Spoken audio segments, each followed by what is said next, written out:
வணக்கம், welcome to wealth Prabhu financial services. உங்களுடன் விஷ்ணு பிரபு. இன்னைக்கு வீடியோவில் 10 லட்சம் ரூபாயில் வீடு ப்ளஸ் மாதம் 15,000 ரூபாய் வாடகை எப்படி பாசிபிள் அப்படின்றது பார்க்க போகிறோம். ஸோ இந்த டாபிக் பார்க்கும்போது, டைட்டில் பார்க்கும்போதே உங்களுக்கு நிறைய கேள்விகள் வந்திருக்கும். 10 லட்சம் ரூபாயில் வீடு வாங்க முடியுமா அப்படின்றது ஒரு கேள்வி. அப்படி 10 லட்ச ரூபாய்க்கு வாங்கக்கூடிய வீட்டில் வாடகைக்கு வருவாங்களா, அப்படி வாடகைக்கு வந்தாலும் 15,000 ரூபாய் வாடகைக்கு வருவாங்களா அப்படின்ற ஒரு கேள்வியும் இருக்கும். ஸோ அதுக்கான ஒரு பதிலை தான் இந்த வீடியோவில் நம்ம பார்க்க போகிறோம். ஸோ இந்த வீடியோவில் இன்னொரு முக்கியமான பர்சனல் ஃபினான்ஸுக்கான ஒரு லெசன் இருக்குது, அதுவும் இந்த வீடியோவில் நம்ம பார்க்க போகிறோம். ஸோ இந்த மாதிரி நம்ம 15,000 ரூபாய் வாடகை வர்றதுக்கு ஒரு வீடு வாங்கணும்னா நிறைய பேர் பெரிய அமௌண்ட்டில் இன்வெஸ்ட் பண்ண வேண்டியிருக்கும்.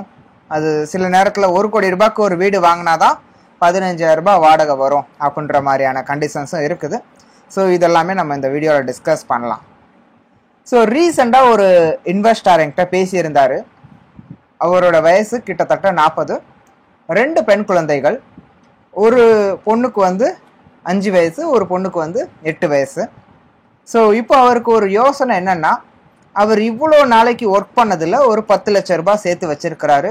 கொஞ்சம் பேங்க்கில் இருக்குது, கொஞ்சம் ஒரு பாலிசியில் இன்வெஸ்ட் பண்ணி அதுலேருந்து ஒரு மெச்சூரிட்டி வந்திருக்கு. ஸோ மொத்தமாக கையில் ஒரு 10 லட்ச ரூபாய் இருக்குது.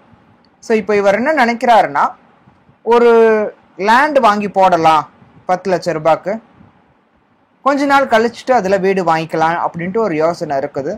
ப்ளஸ் அவருக்கு இன்னொரு யோசனை என்னென்னா, இதை விட ஒரு வீடை நம்ம வாங்கிட்டோம்னா அதுலேருந்து வாடகை வரும் இல்லையா.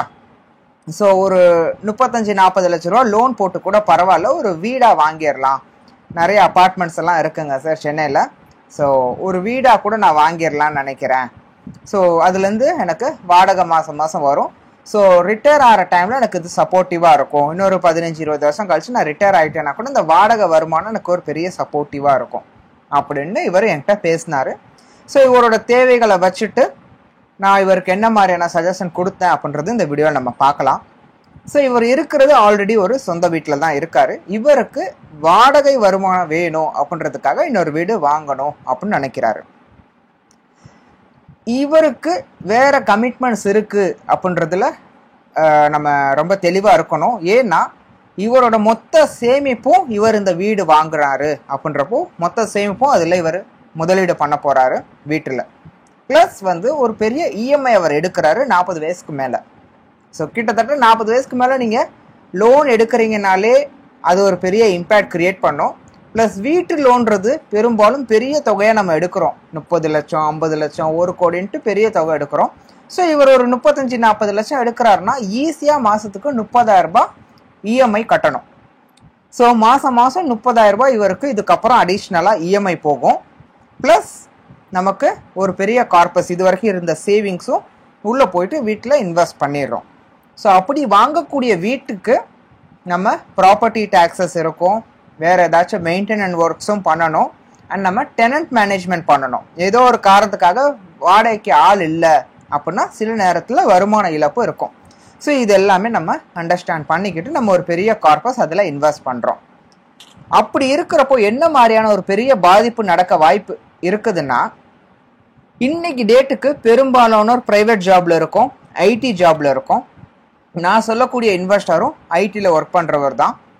ஸோ இவருக்கு இருக்கக்கூடிய வருமானத்தில் இவர் சேர்த்து வச்ச மொத்த பணத்துலையும் வீட்டில் இன்வெஸ்ட் பண்ணிட்டாரு. குழந்தைங்களோட எஜுகேஷனுக்கு இதுக்கப்புறம் தான் அவர் சேவ் பண்ணணும்.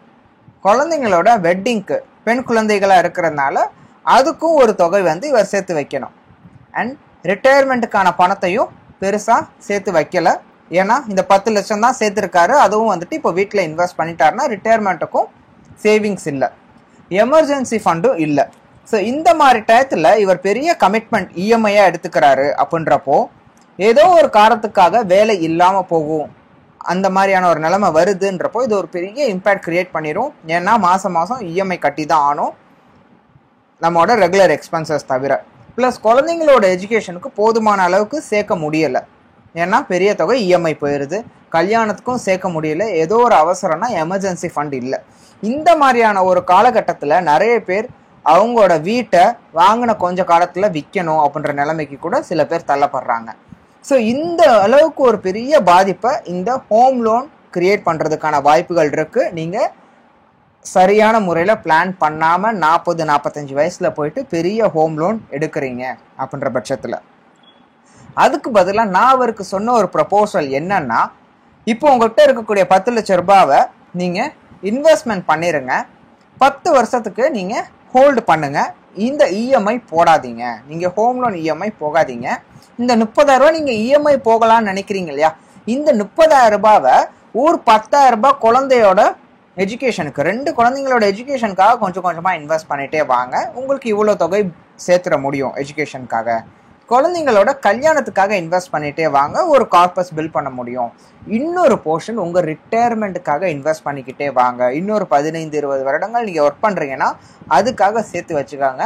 அண்ட் ஒரு போர்ஷன் கண்டிப்பாக எமர்ஜென்சி ஃபண்டாக இன்வெஸ்ட் பண்ணிக்கங்க. ஏதோ ஒரு அவசர காலத்துக்கு உங்களுக்கு உதவியாக இருக்கும். உங்களோட இஎம்ஐ கட்டக்கூடிய பணத்தை நீங்கள் சேமித்து வச்சுக்கோங்க. ஏன்னா ஏதாவது ஒரு ரீசனுக்காக, ஏன்னா இன்னைக்கு டேட்டுக்கு நான் நிறைய பேர்கிட்ட பேசுகிறப்போ ஒன்று அவங்களுக்கு வேலை இல்லாமல் போகிறதுக்கான வாய்ப்புகள் இருக்குது. 60 வரைக்கும் வேலை செய்ய முடியுமான்றது ஒரு பெரிய கொஸ்டின் மார்க். இந்த கேள்வியை நீங்களே கேட்டு பார்த்துக்கங்க. முதல்ல வேலை இருக்குமான்றது ஒன்று, ரெண்டாவது வேலை செய்ய முடியுமான்றது இன்னொன்று. ஏன்னா பிகாஸ் ஆஃப் டிஃப்ரெண்ட் ரீசன்ஸ் உங்களோட இன்ட்ரெஸ்ட் அதில் குறையலாம். ஆஃப்டர் 40 உங்களோட மோட்டிவேஷன் குறையலாம். உங்களோட ஹெல்த் கண்டிஷன்ஸ்னால கூட உங்களால் தொடர்ந்து 60 வரைக்கும் வேலை செய்ய முடியாமல் போகிறதுக்கான ரீசன்ஸும் இருக்குது. இதெல்லாம் பேஸ் பண்ணி நீங்கள் எவ்வளோ ஏர்லியராக சேஃபர் ஜோனுக்கு போய்க்கிறீங்களோ அவ்வளோ நல்லது. 50க்குள்ளே போகிறீங்கன்னா ரொம்ப நல்லது, 45 போகிறீங்கன்னா நல்லது. ஆனால் 60 வரைக்கும் நீங்கள் ஒர்க் பண்ணுவீங்க அப்படின்னு நினச்சிக்கிறது ஒரு விதமான எக்ஸ்ட்ரா ரிஸ்க்கு. ஸோ அதே நேரத்தில் இந்த ஒரு பர்டிகுலர் விஷயத்தை பற்றி நிறைய பேர் பேசுறது இல்லை. என்னன்னு பார்த்தீங்கன்னா, பிகாஸ் ஆஃப் ஹோம் லோன் உங்களுக்கு ஒரு விதமான ஸ்ட்ரெஸ் கிரியேட் ஆகுது. ஏன்னா ஒரு பெரிய கார்பஸ் அது எடுத்துக்குது உங்களோட பாக்கெட்லேருந்து மாதம் மாதம். ப்ளஸ் அந்த லோனை நீங்கள் கட்டி முடிக்கிறதுக்கே ஒரு பெரிய டைம் எடுக்கும். And because of home loan நீங்கள் நிறைய விஷயத்த சாக்ரிஃபைஸ் பண்ணுறீங்க, including your health. Because of home loan உங்களுக்கு ஒரு சில வித ஹெல்த் இஷ்யூஸும் வர்றதுக்கான வாய்ப்புகள் இருக்குது. இது எல்லாத்தையும் நீங்கள் அவாய்ட் பண்ணலாம். நீங்கள் ஹோம் லோன் எடுக்கலைன்னா உங்கள் வாழ்க்கை இன்னும் பெட்டராக இருக்கும். உங்களுக்கு ஏதாவது ஒரு ரீசன்னால வருமானம் நின்று போகுதுன்னா உங்களால் எஸ்ஐபிஸை ஸ்டாப் பண்ணிக்க முடியும், மாதம் மாதம் சேமிக்கிறத ஸ்டாப் பண்ணிக்க முடியும், இஎம்ஐ ஸ்டாப் பண்ணிக்க முடியாது. இதெல்லாம் நான் அவருக்கு தெளிவாக ஒரு சிஸ்டம் முன்னாடி உட்காந்து ஹஸ்பண்ட் அண்ட் ஒய்ஃபாக உட்காந்து பேசுகிறப்போ அவங்க ரியலைஸ் பண்ணாங்க. அவங்களோட கண்டிஷன்ஸ் பேஸ் பண்ணி அவங்க ரியலைஸ் பண்ணாங்க. ஸோ இதை தான் நீங்களும் பண்ணணும். நிறைய பேர் ஆஃப்டர் 40 ஹோம் லோன் எடுக்கிறீங்க. ஹோம் லோன் போட்டு ஒரு வீடு வாங்கி அந்த ஹோம் லோனுக்கு 2 மடங்கு திருப்பி கட்டி அந்த வீடு உங்களை பணக்காரன் ஆக்கும் அப்படின்னு நினைக்கிறது ஒரு சரியான விஷயம் கிடையாது. ஸோ நீங்கள் ஹோம் லோன் போட்டு வீடு வாங்கிட்டு பணக்காரன் ஆயிடலாம் அப்படின்னு நினைக்கிறது உங்களை ஃபினான்ஷியலாக வளர்ச்சியை குறைக்குமே தவிர கூட்டாது. அதனால் உங்களுக்கு வீடு ஆல்ரெடி இருக்குதுன்னா மீண்டும் ஒரு 2வது வீடு 3வது வீடுன்னு தயவு செஞ்சு லோன் போடாதீங்க. வாடகை வருமானம் உங்களோட வீட்டில் இன்வெஸ்ட் பண்ணக்கூடிய அமௌண்ட்டில் எவ்வளோ பர்சன்ட்னு பாருங்கள். நிறைய இடத்துல 2%, 2.5%, 3% தான் இருக்குது. 1 கோடி ரூபாய்க்கு வீடு வாங்கிட்டு 25,000 ரூபாய் வாடகை வருதுன்னா தட் இஸ் ஜஸ்ட் 3%. ப்ளஸ் அதில் நம்ம நிறைய டேக்ஸஸ் இருக்குது, மெயின்டெனன்ஸ் இருக்குது, டெனண்ட்டுக்கான ரிஸ்க் இருக்குது. இதெல்லாம் போக நமக்கு 3% தான் கிடைக்க போகுது. ஸோ இந்த மாதிரியான ரிஸ்க் இல்லாமல் உங்களால் எப்படி ரிட்டர்ன் ஜென்ரேட் பண்ண முடியும் அப்படின்றது பாருங்கள். ஸோ நீங்கள் இன்வெஸ்ட் பண்ணக்கூடிய பணத்துலேருந்து உங்களுக்கு வருமானம் வரணும், ப்ளஸ் நல்ல வருமானம் வரணுன்றதான் நோக்கமாக இருக்கணுமே தவிர வாடகையில் இருந்தால் அது வரணுமான்றது அவசியம் கிடையாது. நீங்கள் ஒரு மியூச்சுவல் ஃபண்டில் இன்வெஸ்ட் பண்ணுறீங்க அப்படின்னா 10 வருஷம் நீங்கள் அதை ஹோல்ட் பண்ணும் பட்சத்தில் நீங்கள் இன்வெஸ்ட் பண்ணக்கூடிய பணம் ஈஸியாக 3 மடங்கு ஆகிருக்கும். நீங்கள் 10 லட்சம் இன்வெஸ்ட் பண்ணுறீங்கன்னா அது 30 லட்சமாக மாறி இருக்கும். 10லேருந்து 30 லட்சமாக மாறுது 10 வருஷத்தில். நீங்கள் இந்த கையில் இருக்கக்கூடிய 10 லட்சம் ரூபாயை நீங்கள் இன்வெஸ்ட் பண்ணுங்கள், 10 வருஷம் ஹோல்டு பண்ணுங்கள், அது 30 லட்சம் ரூபாய் ஆயிருக்குன்னா அந்த பாயிண்ட்லேருந்து நீங்கள் SWP மாதம் மாதம் வித்ட்ரா பண்ணிகிட்டே வரலாம். 15,000 ரூபாய் உங்களுக்கு இன்கம் வந்துக்கிட்டே இருக்கும். ரெண்டல் இன்கம் மாதிரி ஒரு வருமானம் வருது. ப்ளஸ் இயர் ஆன் இயர் நீங்கள் அதை கூட்டிக்கவும் முடியும். இந்த வருஷம் 15,000னா அடுத்த வருஷம் அதை 15,500, 16,000 கொஞ்சம் கொஞ்சமாக கூட்டிக்கிட்டே போகவும் முடியும். நம்ம வாடகைக்கு விட்டால் நம்ம வாடகை ஏற்றுவோம் இல்லையா, அதே மாதிரி இதுலேயும் செஞ்சுக்க முடியும். ப்ளஸ் வாடகைக்கு விட்டால் வீட்டோட விலை கூடுமே சார் அப்படின்னா இதுலேயும் உங்களோட பிரின்சிபல் வேல்யூ கூடும். நீங்கள் 10 லட்சம் இன்வெஸ்ட் பண்ணது 30 லட்சமாக மாறி இருக்கு. அந்த 30 லட்சத்துலேருந்தும் க்ரோ ஆகிக்கிட்டே இருக்கும் நீங்கள் மாதம் மாதம் ரிடீம் பண்ணது போக. ஏன்னா நம்ம ஒரு போர்ஷன் ஆஃப் த ப்ராஃபிட் தான் 6% தான் ரிடீம் பண்ண போகிறோம்.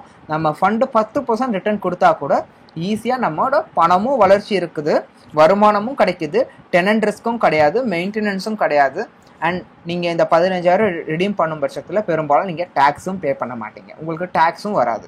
ஸோ எல்லா பெனிஃபிட்டும் இருக்கிற பட்சத்தில் நீங்கள் மறுபடியும் இந்த லோன் அப்படின்ற ஒரு பெரிய ஃபினான்ஷியல் கமிட்மெண்ட்டை ஏன் மேலே தூக்கி வச்சுக்கிறீங்க?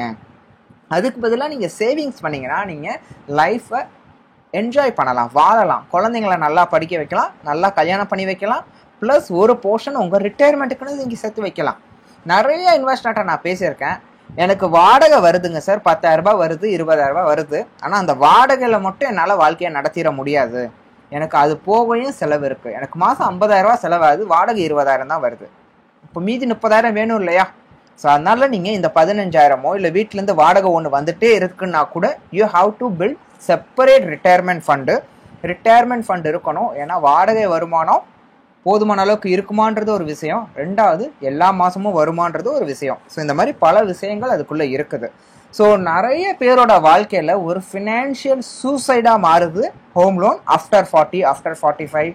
நீங்கள் பெரிய அளவில் லோன் எடுக்கிறீங்க, உங்களோட அதர் கமிட்மெண்ட்ஸ் நீங்கள் யோசிக்க மாட்டீங்க. நிறைய பேர் குழந்தைங்களை பற்றி யோசிக்க மாட்டீங்க, உங்களுக்கு ஷார்ட் டைமில் வரக்கூடிய கமிட்மெண்ட்ஸை பற்றி நிறைய பேர் யோசிக்க மாட்டீங்க. பிஃபோர் கிட்டு வெட்டிங் ஆன உடனே இல்லை வெட்டிங்க்கு முன்னாடியே நம்ம வீடு வாங்கிட்டு 40,000 50,000 இஎம்ஐ போட்டுடுறோம். வெட்டிங்க்கு பணம் இல்லைன்ட்டு அதுக்கு ஒரு பர்சனல் லோன்.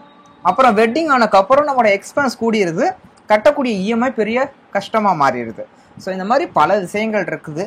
ஸோ நீங்கள் ஒரு வீடு வாங்கலாம்னு நினைக்கிறீங்கன்னா வீடு வாங்குறதுக்கு பதிலாக இன்வெஸ்ட் பண்ணுங்கள். 10 லட்ச ரூபாய் 10 வருஷம் ஹோல்டு பண்ணுங்கள். அதுக்கப்புறம் மாதம் 15,000 வாடகை மாதிரி உங்களால் இன்கம் எடுக்க முடியும், ப்ளஸ் பணமும் வளர்ச்சி அடையும். இது ஒரு மியூச்சுவல் ஃபண்டில் நீங்கள் வீடு, ஒரு விர்ச்சுவலான வீடு, டிஜிட்டல் கோல்டு வாங்குகிறோம் இல்லையா, சவரன் கோல்டு பாண்டு வாங்குகிறோம், டிஜிட்டல் கோல்டு வாங்குகிறோம், கோல்டு மியூச்சுவல் ஃபண்ட்ஸ் பண்ணுற மாதிரி இது டிஜிட்டல் வீடு அப்படின்னு நினச்சிக்கோங்க. இந்த வீட்டில் உங்களுக்கு மெயின்டெனன்ஸ் கிடையாது, எந்த நாளும் ரெண்ட்டை முன்னாடி பின்னாடி கொடுக்க மாட்டாங்க, எல்லா டைமும் ஆன் டைம் உங்களுக்கு ரெண்ட் வந்துடும், எல்லா மாதமும் வந்துடும், ஹையர் ரெண்ட் வருது. நீங்கள் 10 லட்ச ரூபாய் இன்வெஸ்ட் பண்ணியிருக்கீங்க, அதுலேருந்து வளர்ச்சியும் வந்திருக்கு, ப்ளஸ் பெரிய அளவுக்கு ரெண்டலும் வருது. ஸோ இந்த மாதிரி ஸ்மார்ட்டாக நீங்கள் யோசிக்க ஆரம்பிங்க. பழைய டைமில் ஒரு 20-30 வருஷத்துக்கு முன்னாடி நம்ம அப்பா அம்மா என்ன பண்ணாங்களோ அதே தான் நீங்கள் இப்போ பண்ணணும்னு நினைக்காதீங்க. Real estate which is already very costly, appreciation கம்மியாக இருக்கும். அண்ட் இன்னைக்கு டேட்டுக்கு லோன் போடாமல் வீடு வாங்க முடியாது, லோனுக்கு இன்ட்ரெஸ்ட் பட்டுரும், ப்ளஸ் நிறைய பேர் போய்ட்டு அப்பார்ட்மெண்ட் வீடு வாங்கிடுறோம், அதில் அப்ரிஷியேஷன் அதை விட கம்மி. ஸோ இதெல்லாம் பேஸ் பண்ணி ஒவ்வொரு இண்டிவிஜுவலும் டிஃப்ரெண்ட், ஒவ்வொருத்தவங்களோட தேவையும் வித்தியாசம். ஸோ அதை உங்கள் கூட 1-on-1 டிஸ்கஸ் பண்ண நான் ரெடியாக இருக்கேன். சென்னை அண்ட் மதுரையில் அவைலபிளாக இருக்கேன். பெரும்பாலும் சென்னையில் தான் இருக்கேன், பட் ஃபோனில் யார் வேணால் பேசலாம். என்னோட கான்டாக்ட் நம்பர் கீழே இருக்குது, என்னோட மொபைல் ஆப்க்கான லிங்க்கும் கீழே இருக்குது. கனெக்ட் பண்ணுங்கள், போதுமான அளவுக்கு டைம் கொடுங்க, முடிஞ்ச வரைக்கும் ஹஸ்பண்ட் அண்ட் ஒய்ஃபாக உட்காந்து பேசுங்க. அப்போ என்னால் இன்னும் பெட்டராக உங்களோட தேவைகளை புரிஞ்சுக்க முடியும், இன்னும் பெட்டராக உங்களை கைட் பண்ணவும் முடியும். Thank you very much.